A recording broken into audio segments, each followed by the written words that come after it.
Hey, it's Frank. Hey, it's Finn. Welcome to Viewlittle, Week 9. Part X! Nobody told me there'd be a dragon! The dragon in the room is madness. Yeah, It's March Madness. it's not close to it, is it? Isn't that like in 2 weeks? When's March Madness start? The actual tournament, I think it's in 2 weeks. Okay. I think it's like the play-in game is like the 11th and 12th or 12th and 13th or something like that. Yeah, but the madness has taken hold. It has taken hold. The madness, 9 weeks of watching Dolittle, and we're starting to descend, I think, into... I would say ascend into our final forms, Right, where we right. will lose our arms and legs. And become more perfect creatures. The dragon in the room is March Madness. Here's a question I have for you. Okay. Would you say that with this viewing of Dolittle, this first March viewing, is March coming in like a lion or is it coming in like a lamb? I do say, Dolittle, what is your plan? Definitely like a lion. It's coming like a lion. Yeah. So the good news is we can look forward to March going out like a lamb. That's what they say. I really hope so. Oh my goodness. This is really the first viewing where I'm like, oh. I feel insane right now. I don't know what this energy... I feel insane. The past couple weeks, I've been like at a super low after the movies ended. Just sort of like, oh God, it's, we've done it. We've done it again. We have to keep doing this. This time I feel crazy. Yeah. Normally it took me like 15 viewings to get to this mode. But... I think it being stretched over a week, like giving you time in between period, to think about it, because every like the day after this, tomorrow, I'm gonna be like, oh, in a week we gotta record, we gotta watch Dolittle. It's kind of at that point already. It's just homework. It is, yeah, it is. Dolittle, what is your plan? I guess we should. We'll talk. We wrote down times. We'll get through those real quick. Okay. So the movie starts, and you've got the introduction in the Victorian times. You got the little animated sequence, and it goes for about 8 minutes. And that's whenever, at the 8-minute mark, is when we zoom in on Dolittle, and he switches to English. We zoom in on his mouth that's clearly not moving, and he's making noise. Oh, that scene is so bad. It's not good. I'm the only human here as far as I'm concerned. Yeah. This is an opportunity. It's a nightmare! Yeah, in that 8-minute stretch, we got Stubbins, and he shot the squirrel, and all that happened. All the setup happened. Yeah. Polly leads him to the house. Then we're at Dolittle's house for the next 10 minutes until Dolittle goes and decides to go see the Queen. To run away. Lady Rose comes and they save Kevin. They decide to go save the Queen. We get to the palace. Oh, wow, Buckingham Palace. We've hit the big time. And we've hit the big time. We're there for 12 minutes. I mean, that's more time than you've been in Buckingham Palace. That's true. I haven't. Yeah, that's a good point. Yeah. You haven't hit the big time until you spent 12 minutes in Buckingham Palace. And then after that, we get to the boat sequence and the chase sequence. How long did you track how long the chase is? No, I didn't. I didn't get the specific breakdown of the chase itself. I forgot about that. I should have timed that. It's not very long because from them getting on the boat to the... Oh, wait, yeah, I did. It's 6 minutes. Wait, is that the chase? The chase is the chase of the giraffe. Okay. Stubbins on the giraffe getting onto the boat. So from Stubbins at his house to Stubbins getting onto the boat is 6 minutes. Yeah, I was reading something that they were really inspired by the movie Bullet. Oh, right. Yeah. But they're like, what if instead of cars we use the giraffe? See, I think that should have been Plimpton. Yeah, it really should have been Plimpton. Because what can Plimpton do? He can run. I can run. What bird stuff can you do? And then you would say, what bear stuff can you do? And then that's when you roar. And I say, fair play or something. That's the No. No. It's fair play is... When Thank you very much. That's when Stubbins saves Dolittle. He says fair play. Thank you very much. Thank you very much. But yeah, all the running should be done by Plimpton. Yes. But they needed to fit in Selena Gomez. We've been over this. Right. She should have been the peacock, though. I was thinking about Yeah. it. The peacock doesn't have a person. It should have been Selena Gomez. Anyway, where are we? We're on the... Wait, no, go back. So is your theory that there are human souls bound to these animals? The peacock has not yet been bound. That's exactly right. And same with the capuchin monkeys. They haven't been bound yet. They're missing their human counterpart. It's sort of like Avatar. They need their plugins. Because that's probably what the back in time thing is. There's some device that's, you hook up people to it and you teleport them back in time. Because we see Dolittle doing like a mystical ritual when he's trying to summon the spirit of his wife, and then she's inevitably lost in purgatory because he snuffs out the candle too soon. But I think he was trying to bind his wife to Polly. Oh. Well, first he has to throw out Emma Thompson before he could do that. No, because Polly can speak English, so that's just the parrot. The parrot. That's just the also parrot. not bound. Right. Dolittle, the greatest necromancer. That's why. See, this all makes sense because they figure that the queen's already dead, so she summons Dolittle so he can bind the queen's spirit to the right to a new host body. Who's the new host supposed to be? Lady Rose. She's been prepared. She's being prepared for this role. Groomed, so that the queen will take over her body. So that way she may live forever. And Stubbins has to stop the ritual. Yeah. And Badgley is actually the hero here because he's the one trying to put an end to this monarchy terror where the same person is ruled for thousands of years. Oh my goodness. Because they just keep inhabiting new bodies. You ever see Stargate? I've seen like a TV episode before. Okay, either the show or the movie, it doesn't really matter.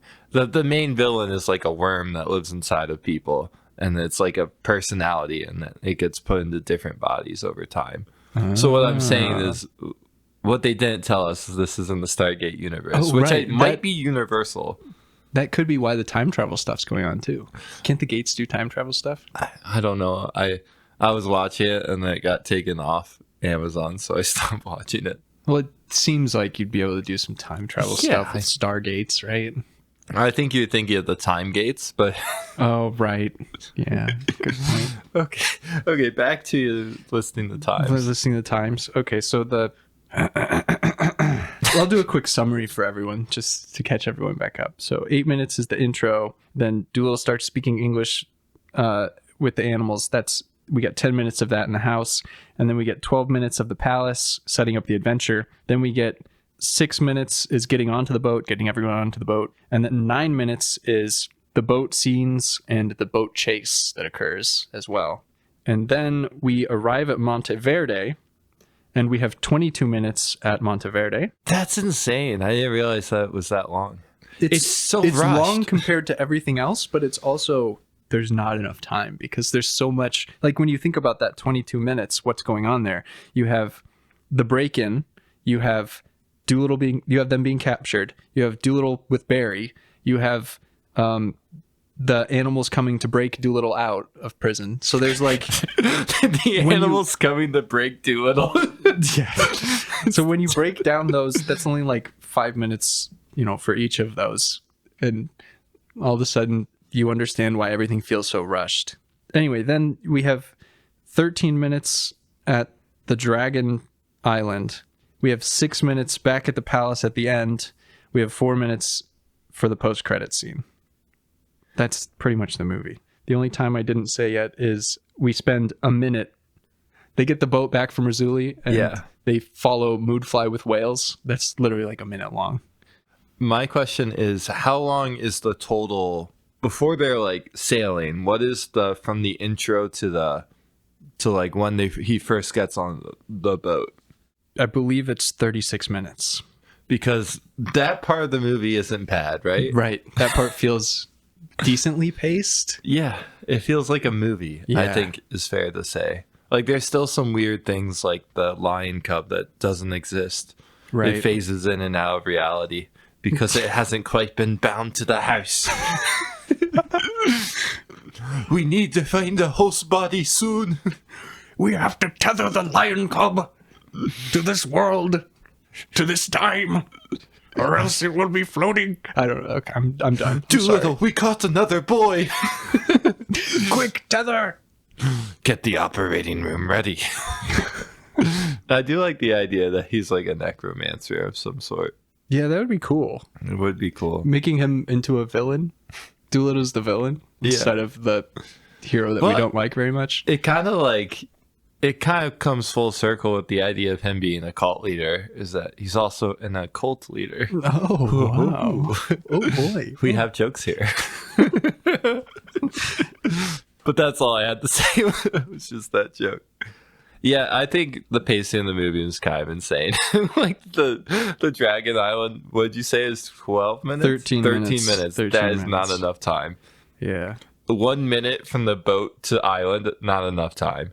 Yeah, why don't we take this boat chase scene that happens earlier in the movie, that 9-minute thing where Moodfly chases them down and they escape? Why don't we get rid of that?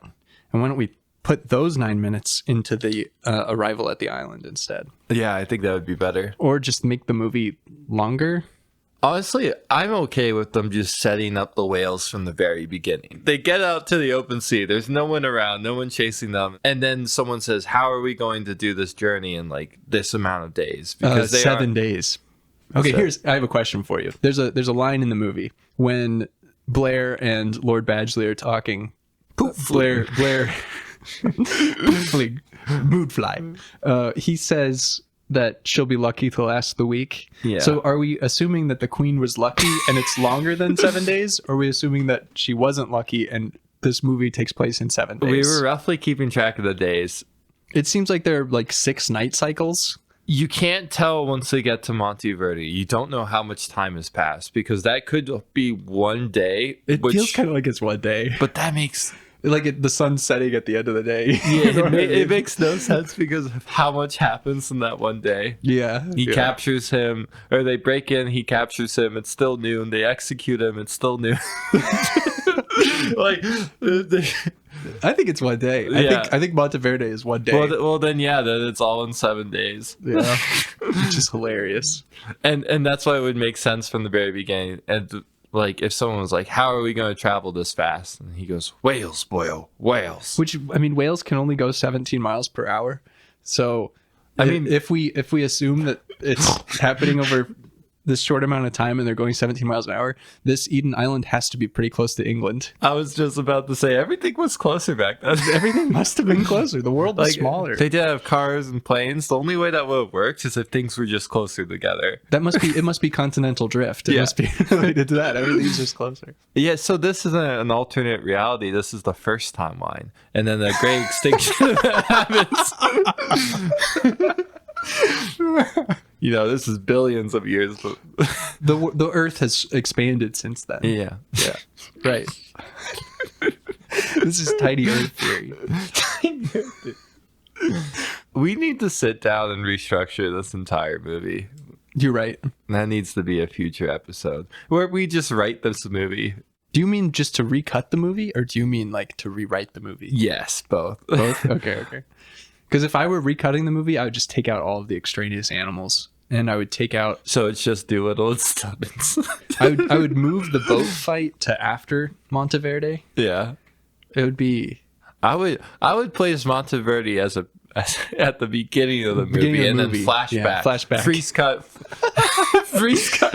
I bet you're wondering how I got into this situation. when he's on the ledge. Me. When he's on the ledge with the tiger. Bear, yeah. Yep, that's me. I bet you're wondering how I got myself into this sticky situation. Whales, boyo.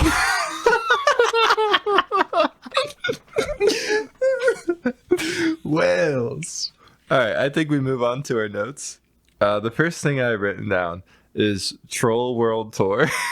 We love the trailers at the start. The trailer to Trolls World Tour is important because maybe I'm misremembering it, but it feels like it was the trailer before every movie for like 4 years of my life. It does feel that way.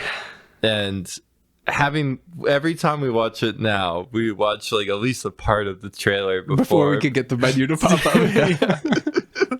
And it just reminds me of being in the movie theater because they would just throw it like. I feel like we must have saw a lot of kids' movies and something, but I remember when I saw Stuber, and I swear to God that it was the trailer before Stuber was Trolls World Tour, because they're. I think that our AMC just wrapped it up in every trailer package. Yeah, I think they knew that was going to be the biggest movie of 2020. Right, So they were knew. just like, they didn't know why it was going to be the biggest movie. They just knew this one's going to be it. This is the one people need to know about. Oh my goodness. And it's a tiny diamond troll? Hip hop troll. Hip hop troll. Tiny His Diamond name is my Tiny- name. Yes. A hip hop troll. Gosh. Oh, hard rock trolls. A smooth jazz troll. Oh no. Gosh, one day we're just going to watch Trolls World Tour instead of Dolittle.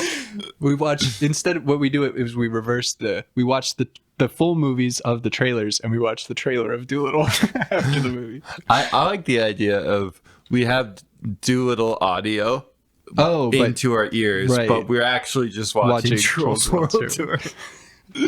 Talk about madness. This is something we brought up. Is the sanctuary is very weird. It's Yes, we got a lot to say on this. So the animated sequence at the start, whenever they talk about how Dolittle received this sanctuary as a gift, the doors open and it's already like multicultural and adventure sanctuary, and the animals all stroll in together. Which seems weird that, like, I was under the impression that the sanctuary became this multicultural place because Dolittle and Lily went on lots of adventures and brought pieces back as they did so. But it's already fully built as this multicultural place when they receive it. Yeah, it's very So weird. what it is it's a colonial like theft location. They're stealing things from every other culture and they're slamming them together. It's just so. It's also, the house is kind of ugly because it is like a menagerie of all these different parts, like different cultures. But it's weird to me that like they just get the sanctuary fully formed. Like there's no like. I thought for sure that they would build it or like something would be done. Like, but no, it's just they have this piece of property. They've had it for decades. They should have done just like a give it to time them. lapse over the house and shown it slowly become more and more Instead exotic, of like the so to animals speak. walking across the like the more animals. Right, adding an animal each time. It should have been the house expanding and more, Maybe doing more, both. more animals coming in. Maybe So, just like, they have add a cut of like them like about to take a picture of themselves or a painting of themselves, and more animals are like Appearing around them. and the house is getting bigger. Sort of like the Up sequence Yes. where the house is slowly expanding and isn't that what happens? They like make the house. Well, It's like an old house and they buy it and it's like a fixer. Yeah, they're fixing it up. Their family grows and all that. So it'd be the same sort of idea where the house keeps expanding because the house is. I mean, it's a pretty big part of it. And Dolittle has like a sad moment where he leaves the house behind.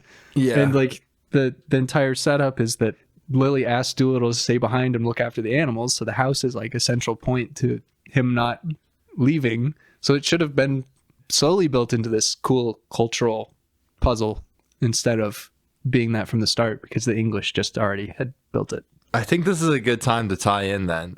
We watched one of the extra credit sequences. We went ahead and watched all of the extra credit sequences. But one specifically was the house. It was called A Most Unusual House. A lot of these extra credit sequences they're kind of like worthless as part of like. They don't really show you a whole lot. They don't give you a whole lot of new information. Right.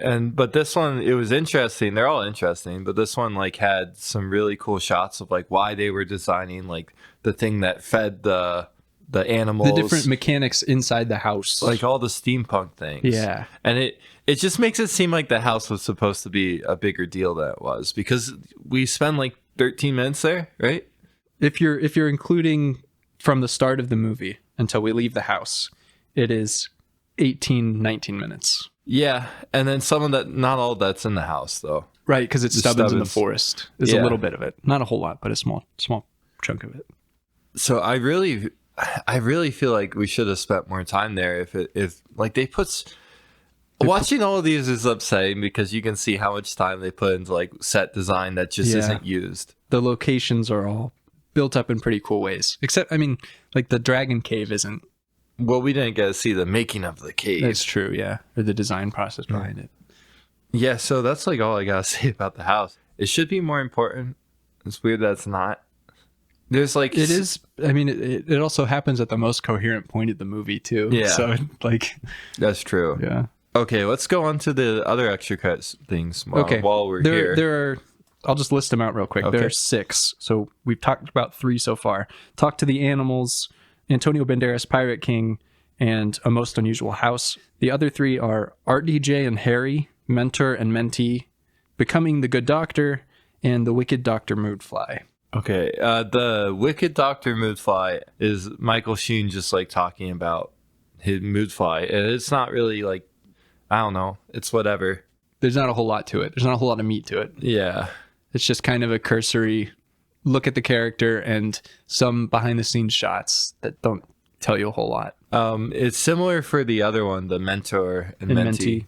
But that one we get to see some cool like CG stuff. And the Mentor and Mentee one, RDJ and Harry, you also see Stubbins in the pre-shoot, the normal shooting period, and during the reshooting period. Right. You get both of them because you can tell that he's grown taller, and you can also tell that his voice changes. He's like 3 inches taller and he has a deep voice. Yeah. It's hilarious. And also he doesn't look like a little boy. And I think that's why the little boy clothes are weird, is because sometimes in the reshoots he's actually like he's older.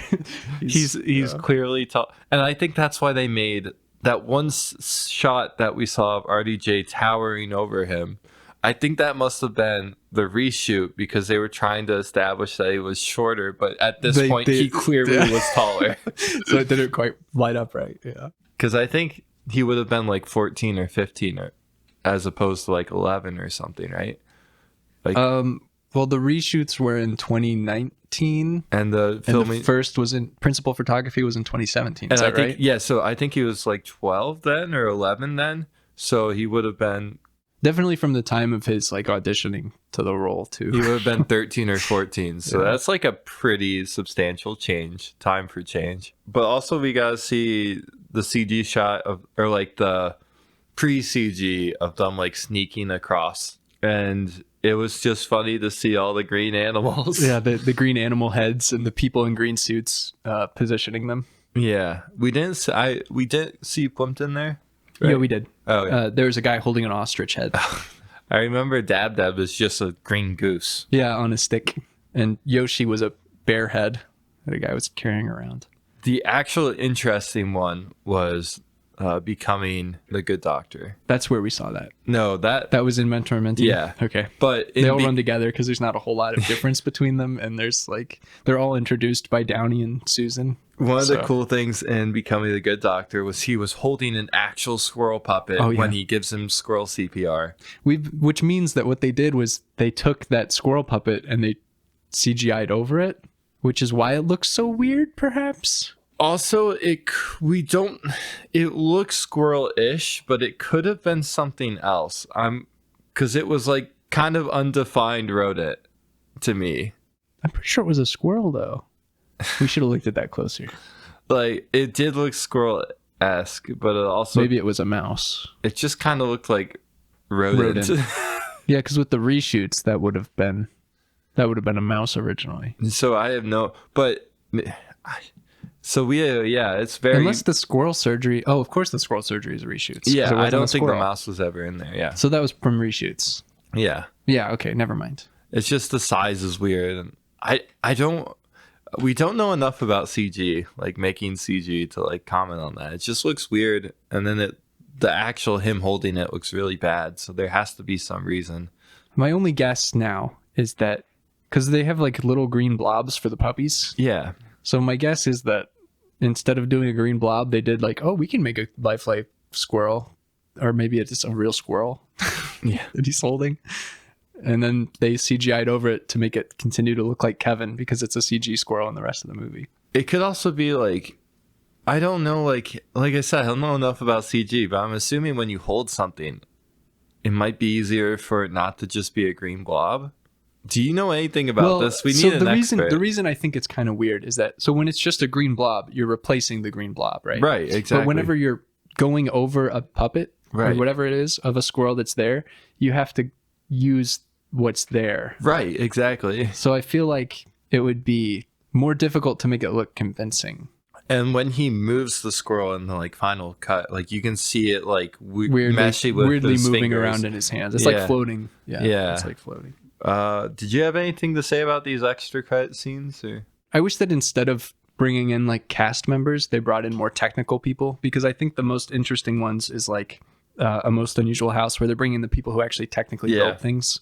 I really like the RDJ one. It was also, I forgot to mention his accent. It's all over the place. We see cuts of them filming and he's doing like an English accent. We see cuts of them filming and he's doing the Welsh accent. But then the costume designer said that William Price so he's always going to be Welsh. So like all of this is just bizarre.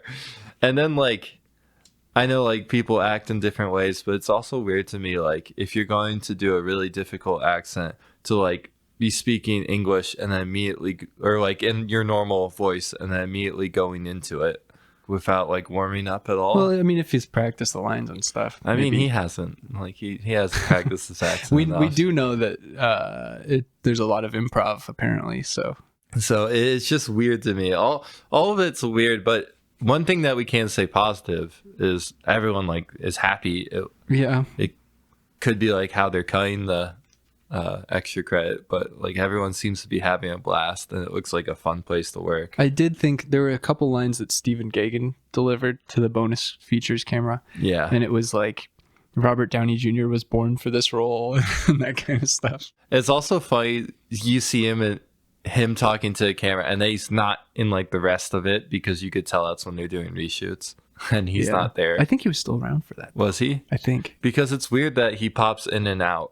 Well, I'm pretty sure that, because he also appeared in the Talk to the Animals sequence. He was talking to the camera operator about making sure that we have clean slates or whatever for CG. Yeah. And the camera operators were all like sitting there. So they seemed frustrated to me. I'm pretty sure he was talking to the cinematographer in that sequence. And he's like, it would be cool if we could get the carriage coming across a certain way. And yeah. Anyway, I don't know. We're at a point where I have a new segment. Okay, let's hear it. I made the joke when we were watching it and I haven't seen this at all, so this could be just completely wrong. But the animation of the Dolittle intro sequence, I made the joke that looks like What If from Marvel. What if? So that got me thinking. Uh-huh. Why don't we do a What If segment? What if? What's your vision for this segment? Because I've never seen What If before. The point of it is like, so you take these major points in like the movies and you would change it, like what if this happened instead, right? Like a forking decision. Yeah, right. Okay. So the first one I have written down is, what if we watch Trolls instead? Instead of going on this Dolittle once a week, what if it had been Trolls World Tour? Yeah, that one was a joke. Yeah, good. These are all kind of jokes. What if Stub Cuz was shot instead of Kevin? That's a good what if. To give people who haven't seen this movie some clarification, the plan is, which is a good plan, Dad. The plan is that Stub Cuz, who is Stubbins' cousin, who I don't know his name, Arnold Stubbins Jr. He is sent to flush out the ducks, and Stubbins is going to shoot, and the dad is just there to supervise and help Stubbins out. Right. So Stub Cuz runs out there and goes, duck, duck, duck, duck, duck, and Stubbins doesn't want to shoot an animal, so he's like looking around, and then he shoots off randomly. He hits Kevin by accident, but what if instead he just shot Stub Cuz in the gut? Okay, so we can't leave a boy suffering, not on our error. His dad hands him a knife. The question is, would Arnold Stubbins Sr., would he have that approach, or would he be running for a doctor, or would he start chasing Stubbins? I like the idea of him giving Stubbins a knife saying, we can't leave an animal suffering. Yeah. And force him to kill his cousin. You know what though? Like having Stubbins' uncle like carry the boy to Doolittle's house would also he picks him up and starts running, and then Polly comes and leads them to the gate, and they're banging on the door, but no one will answer. Stubbins goes in first. Yeah, like crawls in or something, and then gets them to open the door, and the animals carry in Arnold Stubbins Jr., and Dolittle is angry that they've done this. that they've brought humans into his compound. And then he summons the soul, or he binds his spirit to a squirrel, and that's Kevin. So Stubbins' cousin becomes Kevin the squirrel. All my what ifs are early because I sort of lost interest in this later. Uh-huh. When they're at the palace, Dolittle has a line where he's like, "This is where we part ways," which sort of implies that he's going to leave Stubbins at Buckingham Palace and not take him home. Yeah. So what if Stubbins got left at the palace? Well, he would have had to walk home. You think? Or, I mean, would the guards have given him a ride or something? Would Lady Rose have summoned her chariot to give him a ride home? To the tower with you. No, the queen is dead and dying. Not dead. The queen is on her deathbed. Stubbins was brought to the Tower of London, and they have to break him out of it. That's why they use the giraffe so they can reach. The giraffe can get to the top of the Tower of London. And it's the French resistance fighter coming Very to Lamarckian. break them out. Yeah. I like Stubbins accidentally gets imprisoned at the tower for trespassing and they break him out. That's good. And it also gives a reason, like, for there to be a chase sequence beside it being a gag. Right. Yeah. Because they just broke him out of the Tower of London. Yeah. Why would they be chasing a giraffe through the streets? That doesn't make sense. Because they're wanted in 3/4. Oh, yeah. They're wanted in 3/4. I forgot. You're right. Do you have any what ifs you want to bring up? So it has to be a fork decision that happens. Here's a good one. What if Dolittle doesn't make it back onto the boat whenever he falls into the ocean? Yes. The rope snaps. Instead of grabbing hold of the boat again, he doesn't make it back on the boat. He's just adrift at sea. Well, they all die because none of them can navigate. Interesting point. It seems like the monkeys can navigate. Okay. Elliot and Essie. Yeah, it seems like they can. Elsie. They're sort of piloting the ship at various points. Okay, let's assume that they don't just all die. Mm-hmm. My first thought is that Chi-Chi becomes an alcoholic. See, what I think happens, because this happens... Chi-Chi, that's never mind. Chi-Chi, that's your third banana in an hour. For this... For this to work, Sorry. you would have to have the sequence where Stubbins already knows what the plan is before it happening. The fact that it happens after this doesn't really work. I mean, honestly, it could be cool. Like they go to Monteverdi as normal, and then Rizzoli recognizes that he's the Dolittle kid, or his grandson. Yeah, and then gives him the journal, and then Stubbins goes on the adventure alone, and then Dolittle appears on a whale or something. The British start attacking. Dolittle arrives on a whale. That'd be good. Throwing octopuses at the British, just chucking them and clams and other aquatic creatures. Starfish over their mouths. Another what if is, what if Chi-Chi gets eaten by Barry? but he's so full now he falls asleep. Or his death, Chi-Chi's death, is a distraction for Dolittle and Polly to climb out the window. Yeah. Chi-Chi jumps in to save him, and they quickly abandon him. They run out the window. They don't watch at all. Chi-Chi gets killed by Barry. That's even better. It's the what if they don't tell him to kick him in the balls. Down there, the lower region. Chi-Chi doesn't know to hit him in the lower region, so he. This has long-lasting consequences. Chi-Chi had the backpack with the leak in it, right, that they used to give the dragon an enema. Right. He doesn't have it then, though. Oh, I mean, technically, it gets sunk on the ship, and then they go in and get it. See, that's why he has to have brought it onto the island. He doesn't have it when he's running through the streets. You're right.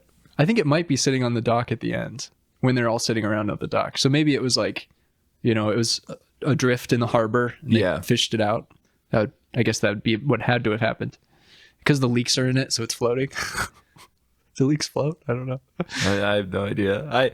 I don't think a backpack would float with a leak inside of it. But...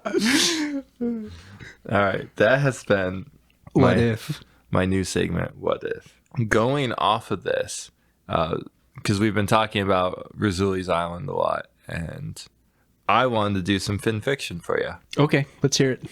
So there's a line where Doolittle's like, I can smell defeat like a truffled pig. Which is a perfect point for an insert of Me. the truffle pig. Oh, right.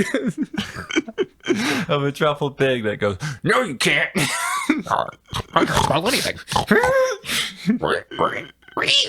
He's sitting there blowing his nose. Yeah. That's perfect. He's blowing his nose. He's blowing his nose. I can't smell a thing. What's his name? What's the truffle pig's name? Trefouche. Trefouche, the truffle pig. Or wild. As in hog Wild. wild. Yeah. That's good. Thank you. What do you have written down? What do you want to talk about today? So we got another DJ Doolittle hit on this watch. There was a third paper that you can just make out what the title of it is. It's whenever Moodfly tries to kill the fly with the fly swatter, and the paper that was underneath the fly swatter is arthropods' use of rubbing specific body parts to produce auditory communication by DJ Doolittle. Dr. John Doolittle. DJ Doolittle, another hit. This song is just cricket noise. Is this a nod to Styx? I would assume. Styx communicating's weird. The way the noises he make, I don't know how that's how stick bugs like actually talk. I don't think they do that. Is it supposed to be that he's like hitting his stick legs together or something? Like a Morse code kind of thing? Yeah, I guess, but he's not. He's just talking. I can't think of like too many insects that really make noise without like doing that. Like crickets, they rub their legs together. Like the only thing I can think of is like cockroaches hiss, but they have like a specific thing that lets them do that. Mm-hmm. It's interesting in particular because the other two papers are so plot centric. Yeah. The potential of whale power and flying with dragons, drakes, and other dreams. Oh my goodness. So the potential of whale power is still such a good album. DJ Doolittle really hit his stride in that one. whale power. I'm on my way. I'm on my way. Humphrey here. Let's hook it up. People need to watch the movie just so they can know how good your whale voice is. I don't get that paper. It's not even like a good nod to anything. Yeah, arthropods' use of rubbing specific body parts to produce auditory communication. It's not a good song title. Is it supposed to be like funny? Like arthropods' use of rubbing specific body parts? Is it supposed to be Grow up. Yeah, sorry. Grow up. It's March Madness. You have to edit like 20 minutes of us just going at each other straight out. The giggle cut. What else do you have written down? So I can't read my own handwriting. We already talked about she'll be lucky to last the week, right? Yeah. Yeah, we did. Okay. That's pretty much all I wrote down. Okay. The Lily for Lily, that's the other thing, but we talked about that sequence already too. Where Doolittle's... Oh, yeah. Well, you didn't say that specifically. We can go back. Okay, well... So, to set up what Frank's talking about, there's like a weird sequence where he's doing some sort of spiritual grieving for his wife. This is after he shoos away Lady Rose. Lady Rose walks into his house. She struts into his house, really. Go on. With a message from the Queen. Ooh. And... Go on. Hoo-ha. And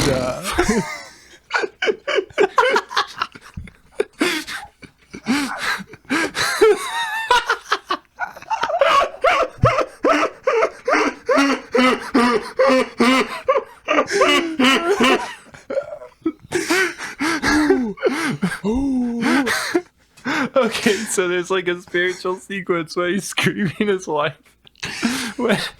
Okay, so he shoos Lady Rose out of his house with the birds. The birds will show you out. And then after that, he immediately goes and lights a candle for Lily. And is he kneeling? No. Or is he seated? I think he's standing, right? He's standing? I can't remember. Anyway, he's some way in front of this like shrine to Lily. Mm-hmm. And he's rubbing a drawing of her with a lily. The little stem with lilies on it, right? Hearing this explained in the words, like, the sequence isn't this weird. I swear to God, it's not bad. It's just hearing you explain sounds so bizarre. He's caressing a photo of Lily, a drawing of Lily with my wife. And then lighting the candle. I think it's so funny that as soon as he hears noises, he like instantly snuffs. This is before she barges in. Is it? Yeah, because he snuffs out the candle and then hides under the couch. Oh yeah, you're right. Let's go back. Okay. So he sends Chi-Chi to go get rid of the boy. No. Yeah. Yes. Yes. Yes. Go get rid of the boy. Well, no, he doesn't. Paulie does because he's the only one with Chi-Chi hands. has hands. Yes. Okay. So Polly sends Chi-Chi to go get rid of the boy. And Chi-Chi, can you answer the door? You're the only one of us with hands. You're the only one with arms. Does she say Hands. or arms? It's hands. Is it hands? I think chest was enough pressure for one day.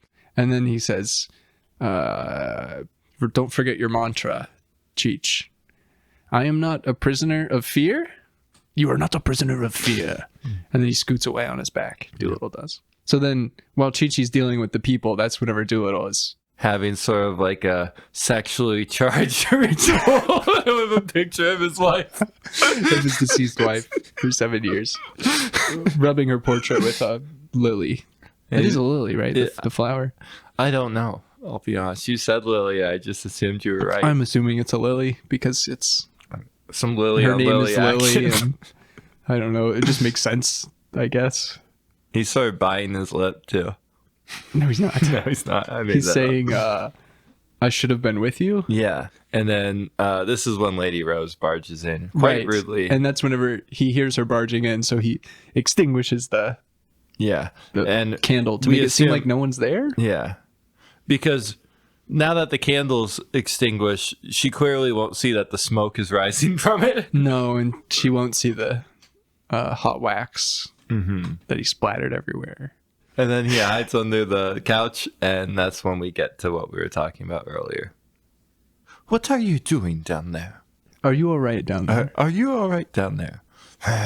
Go on.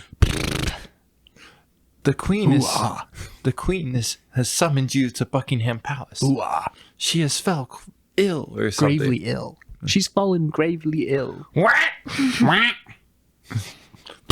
Half-lack. Go on. Are you understanding what I'm saying? Are you understanding what I'm saying? Go on and be gone. Go on and be gone. I don't know that last part. I don't remember. But then he says the birds will show you out. Okay, so that's all you have written down.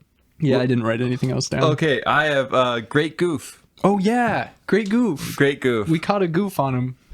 I don't know if this is on IMDb yet, but we're going to have to put it there because it's a great goof. Great Goof. Okay, next thing we can move on to. The great goof is... If you go to IMDb, it should be there. We'll have it uploaded by now. Okay, so the great goof is... We've had some debates on, like, because Jib, he, like, smells the queen for poison, and then he goes to the... Dolittle has a book that he's, like, flipping through pages. And he's smelling the tea carrier. What is it? Not a tea carrier. Yeah, like the tea tray. Tea tin. He smells the tea tin, and he looks at Dolittle flipping through pages of the book. And he, like, barks to confirm that's the deadly nightshade. Right. And we've always thought it was, like, we've had debate whether or not it's, like, a scratch and sniff. Or like, whether the scents are in the book somehow, or whether it's just he's reading it and remembering. He says something like, I've never smelled something like this before, or something as bad as this before. That's coming from... I've never smelled anything like this before. That's coming from the guy who likes to smell. Likes the smell of butts. Oh, you do like butts. I also have that written down. And there's like these things, like maybe leaves or something, or seed pods that are like it's like something holding on like a white like envelope, and sort they're of thing. taped into the book. Yeah, but the great goof is that the positions of these taped in envelopes shift as you cut from different views of the book. And we'll put a side by side up on the YouTube right now, so you can look and see that this is indeed a great goof. That's a great commitment, Frank. It is a great commitment. You're right. I'll do it though. And then also another thing is like they seem to like move pages, like because there are cuts when he turns the pages. Yeah. So it's very hard to like. It doesn't line up right with as they're flipping through the books. That being said, I don't think this is something you would notice if you haven't watched the movie 9 times. Right. So since we're in our 9th week here, we can see these great goofs. Another thing in this sequence, in this time period, like this, where we're at the dog, when he goes up onto the queen, one of our favorite lines collectively, and anyone who's watched the movie with us, The dog is licking the queen. Gypsy hops up on the queen and licks her, and there's just random people in the back commenting on what we are clearly seeing. It's a good moment. So we were like joking, like, how could we need those people in every scene. Like, right. Dolittle should have hired people to come with him. So that the people who are watching will know what the animals are up to. They're hooking the whale up to the boat. The polar bear is attaching the apparatus. The polar bear and the ostrich are gay.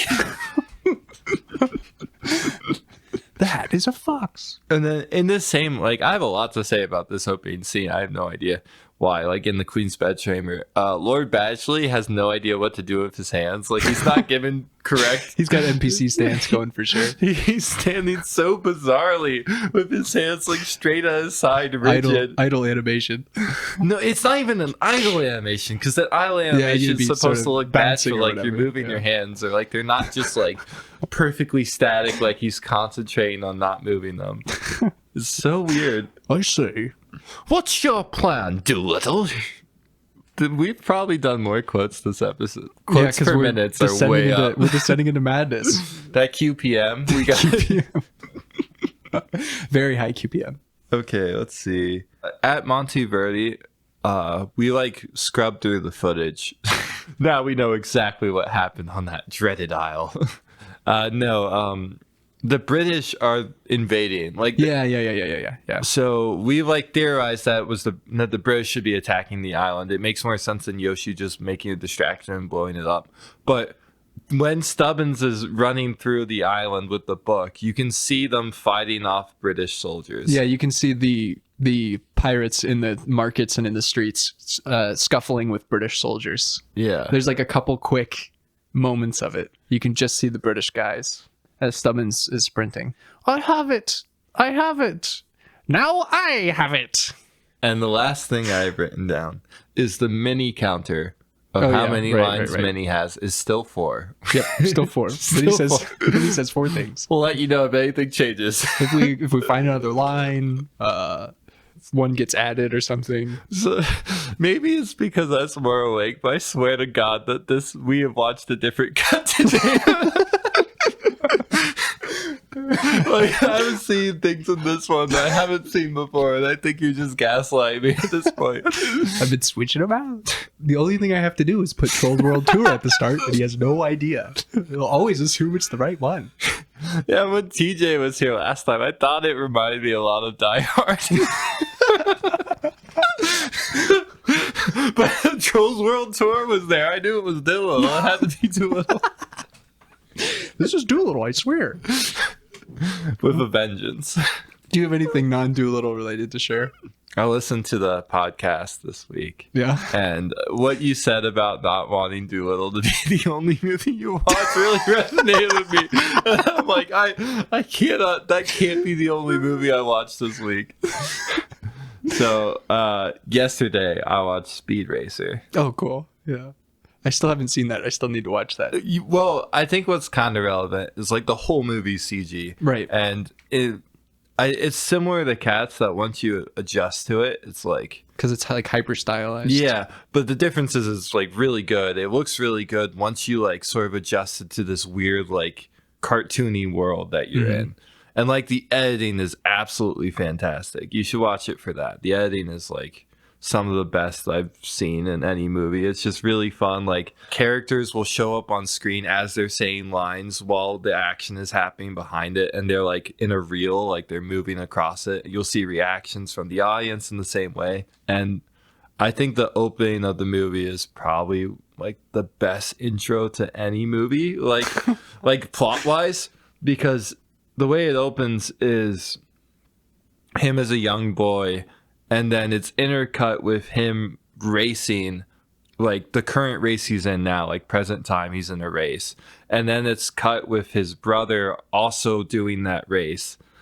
And then his brother's like tragic backstory. And then it's cut with like backstories of all his family members, all while the race is happening. Wow. And he's racing his brother, who's like the ghost of his brother. It's so cool.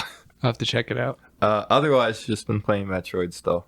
I have been, I don't know if you know this. I know that you know I'm an MLS fan, but I don't know if you know to the extent. For the last few years, I watch like 7 to 10 Major League Soccer games a week. That's a lot of soccer. So wait, like during the season. Okay. During the season. Okay. Yeah, no, not in the off season. Not in the off like, what decade are you in now? You hit the 90s yet? Yeah. Jesus. So I watch a lot of Major League Soccer. Yeah. And this is particularly relevant because the YouTube uploads are behind. They have been behind. When you're listening to this, they will be caught up. So we're back. But finding that Major League Soccer balance is with Dolittle, Viewlittle. Gotta find the right timing. Are you gonna say that at the end of every episode? Yes, we're when 2 you're weeks listening to behind. this- When you're listening to this, we'll be back up to date. But the YouTube up. Sorry to our YouTube Viewlittle fans. Got a little behind. Sort of related. I also like soccer and MLS, and I'm trying to watch it more. Mm-hmm. And Apple did like this huge thing with MLS, and you can add people to your family so they can also like leech off of your package. Right. Well, I had to do that, but you have to do it on an Apple product. So I got on my Mac computer, which is 15 years old. I used a Mac computer that's 12 years old. to try to link my account, but for some, my computer is so old that it doesn't work with two-factor authentic. I can't say the word. Two-factor authentication. Yes, that one. So I was just getting text messages, but no like place to put the code. So my phone was just like filled with it. And it took me like 40 minutes to do something. That's just It's frustrating. I don't know why you can't just log in. But anyway, yeah, I'm excited to watch MLS. Christian Benteke scored. He's a fan favorite in this house. We love Techers. Yeah, he also looked really good that game. He's back. He's back. But you're not allowed to root for DC United. Right, but I'm rooting for Christian Benteke. We're gonna put the coconut. I got you, don't worry. Elliot, essay, do you mind? It was an accident, sir. Most sincere apologies, Your Grace. We changed him to two goblins. They're just not monkeys at all. Your Grace. Our sincerest apologies upon you. Sorry, master. We did not see you there, Your Majesty. This coconut is quite tasty. Greetings and blessings upon you, sir. That would be so weird. Salutations. Okay, in our cut of Dolittle, it's just the same movie, except we voice Elliot and Elsie. We had comments to all the scenes. They're constantly talking and interrupting. No studio that I know have done this yet. But now that movies are moving more towards streaming, they need to add characters who are just always crinkling tinfoil to give you that The real theatrical theater experience. If you listen to it surround sound, it's always just right behind you of someone with popcorn, Shaking Skittles. and just tinfoil. Like, I even know our movie theater had tinfoil. Like they had. I don't know what they use it for, but there's always, my entire life, there's been someone crinkling tinfoil in the theater. I've always thought that would be the perfect dream job. Being the crinkler. They pay you in like $20 hot dogs. Just go make some noise. Go into Theater 7. You need some disruption. Here's your hot dog. Don't ruin the movie. Well, I think that's all we got. Frank, where can they reach us? They can find us wherever they listen to podcasts. And we're also on YouTube, which will be up to date. We're 2 weeks behind, but as of the time anyone is listening to this, we will be right where we need to be. We're actually not behind because if you check right now, we'll be up to date. So we're not behind. That's a right? good point. We're not behind. Yeah. the solar eclipse will happen. A partial solar eclipse will happen on the 17th of the month. Yeah. And at that point, If you have not received the YouTube videos by then, it'll be too late. you will be dead. Yes. Yep. Where can they reach us? What's our Gmail? You can shoot us an email to drviewlittle@gmail.com. That's dr.viewlittle@gmail.com. We'd love to hear if you have some fin fiction to share, if you have thoughts. If you need me to send you like my bank number, so you can send me money, like For bugles, we'll need that information for sure. the bugle box. Yes. Yeah, bugle box. Yeah. Any closing thoughts today? No. You ready for next week? No. All right. We march on, though. We march on.